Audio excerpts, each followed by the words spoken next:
दोस्तों ये कहानी ऐसी लड़की की है जो पहले तो लड़कों को पूरी तरह से मजे देती है, लेकिन मजे करने बाद उन्हें मार डालती है। दोस्तों कहानी बहुत ही इंटरेस्टिंग है। इसे देखने के बाद आप अपने चेतन को चाहकर भी नहीं रोक पाओगे, इसलिए वीडियो में एंड तक जरूर बने रहना। कहानी की शुरुआत में हम नेडी नाम की लड़की को देखते हैं जो एक पागल खाने में बंद थी। नेडी के पास पागल खाने की एक स्टॉफ आती है और उसे खाना खाने के लिए कहती है, लेकिन नेडी उस लड़की को जोर से मारती है जिससे वो दूर जाकर गिरती है। ये सब देखकर वहाँ के दो सिक्योरिटी नेडी को पकड़कर एक जगह बंद कर देते हैं, जहाँ बैठकर नेडी हमें उसके पास्ट के बारे में बताती है। वही हम एक शहर को देखते हैं। इस शहर में एक झरना गिरता है जिसका पानी एक गड्ढे में जाता है, लेकिन आज तक कोई ये पता नहीं लगा पाया आखिर ये पानी जाता कहाँ है। वही सीन शिफ्ट होता है और हम एक खूबसूरत लड़की को देखते हैं जिसका नाम जेनिफर है। जेनिफर बहुत ही इंटेलिजेंट और अपने कॉलेज की तड़कती फड़कती लड़की थी। वही हम जेनिफर की फ्रेंड को भी देखते हैं जो जेनिफर से बिल्कुल ही अलग थी। जेनिफर और नेडी ज्यादातर टाइम साथ ही बिताया करती है। अगले सीन में हम नेडी को उसके बॉयफ्रेंड पोपू के साथ देखते हैं। पोपू और नेडी एक दूसरे के ऊपर सवारी करने का मूड बनाते हैं। पोपू जब नेडी की बुलबुल का ढोल बनाने लगता है तभी वहाँ जेनिफर आ जाती है और उन दोनों का माहौल बिगाड़ देती है। जेनिफर नेडी को अपने साथ पार्टी में लेकर चली जाती है। ये देखकर पोपू बहुत दुखी होता है क्योंकि अब उसे अपने चेतन को खुद से सहलाना पड़ेगा। वही जब जेनिफर और नेडी पार्टी में पहुँचती है तो जेनिफर वहाँ बहुत सारे लड़कों से मिलती है क्योंकि उन सभी लड़कों ने जेनिफर का ढोल अच्छे से बजा रखा होता है। वहीं जेनिफर को एक लड़का दिखाई देता है जो उसी पार्टी में म्यूजिक बैंड बजा रहा था। जेनिफर को वो लड़का बहुत अच्छा लगता है जिसका नाम रोनी होता है। जेनिफर रोनी से बात करने के लिए जाती है और उसे साथ में ड्रिंक करने के लिए कहती है, तो रोनी भी उसके साथ ड्रिंक करने के लिए हाँ कर देता है। इसके बाद जेनिफर उन दोनों के लिए ड्रिंक लेने के लिए जाती है। तभी रोनी अपने दोस्तों से जेनिफर की बुलबुल के मजे लेने के लिए बोलता है। वही रोनी की ये सब बातें नेडी भी सुन लेती है, इसलिए वो जेनिफर के पास जाकर उसे कहती है, रोनी उसके दोस्तों के साथ तुम्हारी बुलबुल का ढोल बनाना चाहता है, इसलिए तुम रोनी के साथ ड्रिंक मत करना। लेकिन जेनिफर नेडी की कोई बात नहीं सुनती और रोनी को के पास चली जाती है। कुछ देर बाद रोनी अपने दोस्त के साथ परफॉर्मेंस देने लगता है। जेनिफर भी मजे के साथ रोनी को देखने लगती है, लेकिन थोड़ी देर बाद पार्टी में अचानक से आग लग जाती है जिसे देखकर सभी लोग इधर उधर भागने लगते हैं। नेडी भी जेनिफर को लेकर एक वॉशरूम की खिड़की से बाहर आ जाती है। वो लोग देखते हैं आग लगने की वजह से वो पार्टी पूरी तरह से तबाह हो चुकी थी। वही रोनी उनके पास आता है और जेनिफर को अपने साथ चलने के लिए कहता है, तो जेनिफर भी रोनी के साथ जाने के लिए मान जाती है। नेडी जेनिफर को रोनी के साथ जाने से बहुत रोकती है, लेकिन जेनिफर नेडी की एक बात भी नहीं सुनती और उन लोगों के साथ चली जाती है। ये सब देखकर नेडी बहुत दुखी होती है। नेडी को लगता है रोनी और उसके दोस्त जेनिफर का बहुत जोरदार ढोल बजाएंगे। नेडी जल्दी से अपने घर आती है और अपने बॉयफ्रेंड पोपू को कॉल करके सारी बात बताती है। नेडी जब अपने बॉयफ्रेंड से बात कर रही होती है तभी उसे बाहर से कुछ आवाजें आती है। नेडी जब बाहर देखने के लिए जाती है तो उसे वहाँ कोई दिखाई नहीं देता, इसलिए नेडी अंदर आने लगती है, लेकिन तभी उसके सामने जेनिफर आ जाती है। जेनिफर के मुंह पर खून लगा हुआ था जिसे देखकर नेडी बुरी तरह से डर जाती है। जेनिफर घर के अंदर जाकर फ्रिज में से कच्चा चिकन निकाल कर खाने लगती है। ये सब देखकर नेडी को कुछ समझ नहीं आता। नेडी जेनिफर से सब कुछ बताने के लिए कहती है कि उसके साथ क्या हुआ है, लेकिन जेनिफर जोर जोर से चिल्लाने लगती है और अपने खतरनाक फेस से नेडी को डराकर वहाँ से चली जाती है। वही अगली सुबह नेडी जब कॉलेज जाती है तो वो जेनिफर को लेकर बहुत परेशान होती है, लेकिन तभी अचानक जेनिफर नेडी के सामने आ जाती है। नेडी जेनिफर को देखकर हैरान हो जाती है क्योंकि जेनिफर बिल्कुल ठीक लग रही थी, जैसे जेनिफर के साथ कुछ हुआ ही ना हो। नेडी जेनिफर से पूछने की कोशिश करती है कि उसके साथ क्या हुआ है, लेकिन तभी क्लास में उनके टीचर आ जाते हैं और सभी बच्चों से कल रात पार्टी में लगी आग के बारे में बात करने लगते हैं। जेनिफर उनकी बातों पर हंसने लगती है। ये सब देखकर नेडी को कुछ ठीक नहीं लगता क्योंकि उस पार्टी में बहुत सारे लोगों की जान चली गई थी। नेडी अपने बॉयफ्रेंड पोपू के पास जाती है और उससे जेनिफर के बारे में बात करती है। अगले सीन में हम उसी कॉलेज के एक प्लेयर लोलू को देखते हैं। लोलू बहुत दुखी था क्योंकि उसके बहुत सारे दोस्त उसी पार्टी में जलकर मर चुके थे। वही लोलू के पास जेनिफर आती है। जेनिफर लोलू से कहती है, उस पार्टी की वजह से हमारे कई सारे दोस्त चले गए। जेनिफर लोलू को अपना दुख दूर करने के लिए कहती है और वो लोलू के हाथ को अपनी बुलबुल में डाल देती है जिससे लोलू के भी अरमान जाग जाते हैं। इसके बाद जेनिफर लोलू को लेकर जंगल में मंगल करने के लिए जाती है। वहाँ जाने के बाद जेनिफर लोलू की लॉलीपॉप के मजे लेने लगती है, लेकिन तभी वहाँ जंगल के कुछ जानवर आ जाते हैं और उन दोनों को देखने देखने लगते हैं। लोलू उन जानवरों को देखकर डरने लगता है, लेकिन तभी जेनिफर अपना डरवाना रूप बदलकर लोलू को मार डालती है। दूसरी तरफ कॉलेज के प्रोफेसर को भी लोलू की चीख सुनाई देती है, इसलिए वो देखने के लिए जंगल की तरफ जाते हैं। प्रोफेसर जब वहाँ देखते हैं तो उन्हें वहाँ लोलू मरा हुआ दिखाई देता है। ये देखकर प्रोफेसर बुरी तरह से डर जाते हैं और वो जल्दी से पुलिस को इन्फॉर्म करते हैं। इसके बाद पुलिस वहाँ आकर बॉडी को ले जाती है और खूनी की इन्वेस्टिगेशन करने लगती है। अगले सीन में हम नेडी को देखते हैं, जो जेनिफर से कॉल पर बात कर रही होती है। नेडी जेनिफर से कहती है, हमारे शहर में इतनी सारी घटनाएं हो रही है, मुझे इन सब से बहुत डर लग रहा है। लेकिन जेनिफर को नेडी की बातों से कोई फर्क नहीं पड़ता। वही हम देखते हैं जेनिफर नेडी से बात करते हुए अपनी जीप को लाइटर से जलाती है, लेकिन उसकी जीप पर कुछ नहीं होता। अगले दिन जब जेनिफर और नेडी कॉलेज में होते हैं, तभी उनके पास चमनू नाम का एक लड़का आता है। वो जेनिफर को अपने साथ डेट पर चलने के लिए कहता है, तो जेनिफर भी उसके साथ जाने के लिए मान जाती है और वो चमनू को अपने घर मिलने के लिए बुलाती है। वहीं नेडी भी अपने बॉयफ्रेंड से मिलती है और वो भी उसे रात को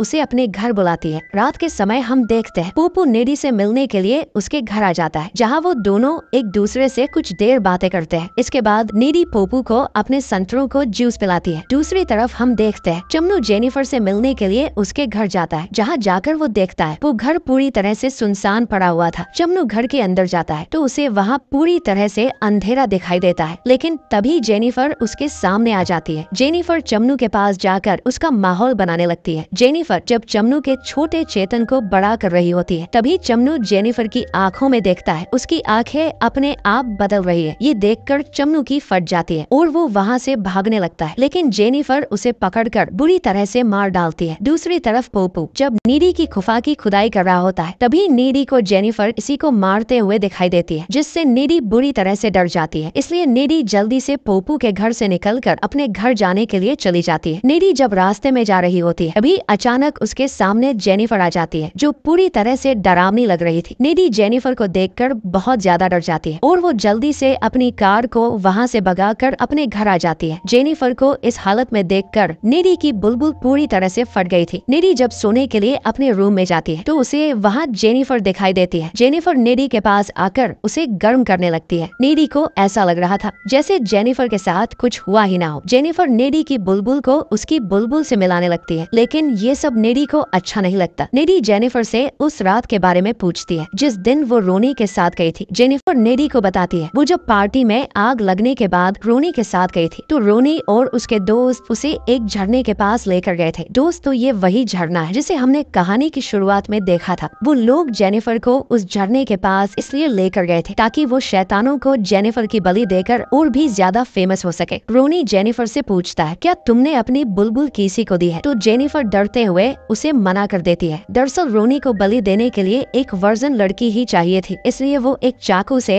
जेनिफर के पेट पर मारकर उसे उसी झरने में फेंक देता है। इसके बाद रोनी अपने दोस्तों के साथ वहाँ से चला जाता है। रोनी की जाने के बाद जेनिफर झरने से वापस जिंदा बाहर निकल जाती है, क्योंकि जेनिफर वर्जन नहीं थी, उसने तो कई सारों लोगों का चेतन चख रखा था। जेनिफर जब वहाँ से बाहर निकलती है तो उसके ऊपर एक शैतान हावी हो गया था। इसके बाद हम देखते हैं जेनिफर नीडी को अपनी पावर बताने के लिए अपनी हाथ को चाकू से काट लेती है और वो अपने आप ठीक हो जाता है। ये देखकर नीडी पूरी तरह से डर जाती है। नीडी गुस्सा होकर जेनिफर को वहाँ से जाने के लिए कहती है, तो जेनिफर कमरे की खिड़की से कूदकर वहाँ से चली जाती है। अगली सुबह नीडी लाइब्रेरी में जाती है, जहाँ वो जेनिफर के ऊपर हावी हुए शैतान के बारे में पता करने के लिए एक बुक पढ़ती है, जिससे उसे पता चलता है जेनिफर जब तक इंसानों को मारकर खाएगी वो तब तक ही सुंदर रह पाएगी। इसलिए जेनिफर रोज अलग अलग इंसान को मारकर खाने लगी। आगे पढ़ने पर नीडी को ये भी पता चलता है जेनिफर को मारने के लिए उसे उसके पेट में चाकू मारना होगा। वहीं नीडी पोपो से मिलने के लिए जाती है और उसे जेनिफर के बारे में सारी बातें बताती है, लेकिन पोपो को नीडी की बातों पर विश्वास नहीं होता। वो लोग जब आपस में बातें कर रहे होते हैं, अभी नीडी पोपो से ब्रेकअप करने के लिए कहती है, क्योंकि नीडी को डर था कहीं जेनिफर उसके बॉयफ्रेंड की जान ना ले ले। वही कुछ दिनों बाद उनके कॉलेज में एक पार्टी होती है, इसलिए सभी बच्चे वहाँ जाने के लिए तैयार होते हैं। नीडी भी पार्टी में पहुँच जाती है और वो वहाँ पोपू का ढूंढने लगती है, लेकिन नीडी को पार्टी में पोपू कहीं दिखाई नहीं देता, जिससे नीडी को लगता है जेनिफर उसके बॉयफ्रेंड के साथ कुछ गलत ना कर दे। वही दूसरी तरफ हम पोपू को देखते हैं जो पार्टी में जा रहा होता है। तभी उसके पास जेनिफर आती है और वो उसे नीडी के बारे में उल्टी सीधी बातें बताती है। जेनिफर उसे कहती है नीडी ने बहुत सारे लड़कों के साथ मजे किए हैं और वो तुम्हारे साथ टाइम पास कर रही है। ये सुनकर पोपू को अच्छा नहीं लगता। इसके बाद जेनिफर पोपू को अपनी बुलबुल का पानी पिलाने के लिए जंगल की तरफ लेकर जाती है। वहीं नेडी भी पोपू के बारे में सोच कर बहुत परेशान होती है, इसलिए वो उसे ढूंढने के लिए जाती है। दूसरी तरफ जेनिफर पोपू के चेतन को अपनी बुलबुल से मिलवा रही होती है, लेकिन ये सब पोपू को अच्छा नहीं लगता है। पोपू जेनिफर से कहता है, मैं नेडी को धोखा नहीं दे सकता हूँ। ये सुनकर जेनिफर पोपू से गुस्सा हो जाती है और उसे पानी में गिरा देती है। जेनिफर जब पोपू को मारने ही वाली होती है, तभी वहाँ नेडी भी आ जाती है। नेडी पोपू को बचाने के लिए जेनिफर की आंखों पर स्प्रे कर देती है, जिससे जेनिफर को बहुत गुस्सा आता है और वो नेडी और पोपू को मारने के लिए उनके ऊपर हमला करने लगती है। लेकिन तभी पोपू जेनिफर के पेट में बड़ा से छुरा घुसा देता है, जिससे जेनिफर पूरी तरह से घायल हो जाती है और वो वहाँ से चली जाती है। वही अब पोपू भी पूरी तरह से घायल हो चुका था, इसलिए वो वही अपना दम तोड़ देता है। ये देखकर नेडी बहुत दुखी होती है। नेडी अब जेनिफर से बहुत गुस्सा थी और वो उससे पोपू की मौत का बदला लेना चाहती है, इसलिए वो जेनिफर के घर जाकर उसके ऊपर हमला कर देती है। इसी बीच उन दोनों में हाथापाई होती है। जेनिफर नेडी को काट लेती है, लेकिन नेडी जेनिफर के पेट पर हमला करके उसे हमेशा के लिए मार डालती है। नेडी को ये सब करते हुए जेनिफर की मोम भी देख लेती है, इसलिए वो नेडी को एक मेंटल जेल में बंद करवा देती है, जिसे हमने मूवी की स्टार्टिंग में देखा था। जेनिफर के काटने से नेडी के ऊपर भी वही शैतान हावी हो गया था, इसलिए नेडी जेल को तोड़कर बाहर निकल जाती है। वही हम कुछ दिनों बाद का सीन देखते हैं, जहां हमें पता चलता है रोनी और उसके पूरे ग्रुप को किसी ने मार दिया है। लेकिन जब सीसीटीवी फुटेज चेक किया जाता है तो सभी को पता चलता है ये सब नेडी ने अपनी फ्रेंड जेनिफर का बदला लेने के लिए किया है। दोस्तों, इसी सस्पेंस के साथ इस मूवी की हैप्पी एंडिंग हो जाती है।